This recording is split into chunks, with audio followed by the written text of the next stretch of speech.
বিসমিল্লাহির রহমানির রহিম। আলহামদুলিল্লাহি ওয়া সালামুন আলা ইবাদিহিল্লাযীনা ইসতাফা। রব্বি জিদনি ইলমা, রব্বি জিদনি ইলমা। আজকে আমি আপনাদের সম্মুখে আলোচনা করব রাসূলের দায়িত্ব কেবল আল্লাহর বাণী পৌঁছে দেওয়া, অর্থাৎ সকল মুরসালিনদের দায়িত্বই ছিল একমাত্র আল্লাহর বাণী পৌঁছে দেওয়া। প্রসঙ্গে 3 নম্বর সূরা আল ইমরানের 20 নম্বর আয়াতে আল্লাহ পাক বলেন, যদি তারা তোমাদের সাথে বিতর্ক করে তবে তুমি বলো, আমি আল্লাহর নিকট আত্মসমর্পণ করলাম এবং আমার অনুসারীরাও। আর যাদেরকে কিতাব দেওয়া হয়েছে তাদেরকে এবং নিরক্ষরদেরকে বলো, তোমরা কি ইসলাম গ্রহণ করেছো? তখন যদি তারা ইসলাম গ্রহণ করে তাহলে তারা অবশ্যই হিদায়াত প্রাপ্ত হবে।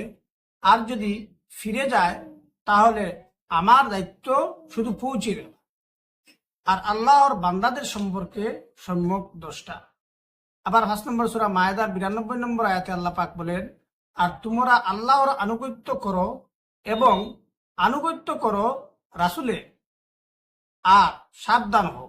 তারপর যদি তোমরা মুখ ফুরিয়ে নাও তবে জেনে রাখো যে আমার রাসূলের দায়িত্ব শুধু সুস্পষ্ট প্রচার।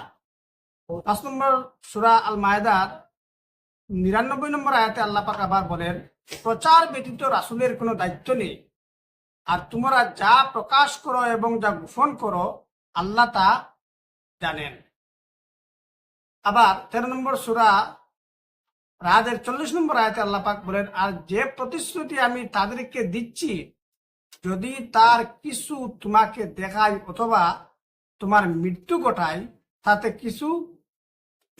13 নম্বর সূরা রাদের 40 নম্বর আয়াতে আল্লাহ পাক বলেন, আর যে প্রতিশ্রুতি আমি তাদেরকে দিচ্ছি যদি তার কিছু তোমাকে দেখায় অথবা তোমার মৃত্যু ঘটায় তাতে কিছু যায় আসে না। তবে তোমরা, অর্থাৎ রাসূলের কর্তব্য কেবল পৌঁছে দেওয়া আর আমার, অর্থাৎ আল্লাহর দায়িত্ব হিসাব নেওয়া।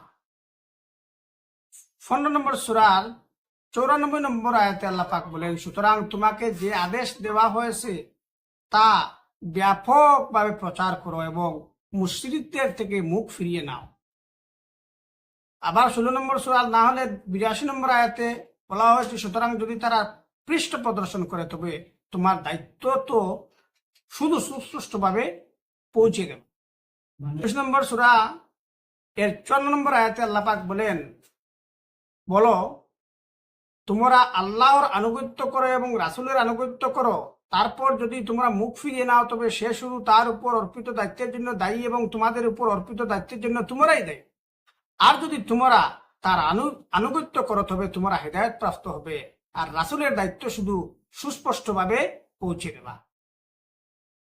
আবার 29 নম্বর সূরা আনকাবুতের 18 নম্বর আয়াতে আল্লাহ পাক বলেন, আর রাসূলের উপর দায়িত্ব শুধু কেবল সুস্পষ্টভাবে পৌঁছানো। 34 নম্বর সূরা ইয়াসিনের 17 নম্বর আয়াতে বলা হয়েছে, আর সুস্পষ্টভাবে পৌঁছে দেওয়াই আমাদের দায়িত্ব। 42 নম্বর সূরা শুআরার 48 নম্বর আয়াতে আল্লাহ পাক বলেন, আর যদি তারা বিমুখ হয় তবে আমি তো তোমাকে তাদের রক্ষক হিসাবে পাঠাইনি, বাণী পৌঁছে দেওয়াই তোমার দায়িত্ব।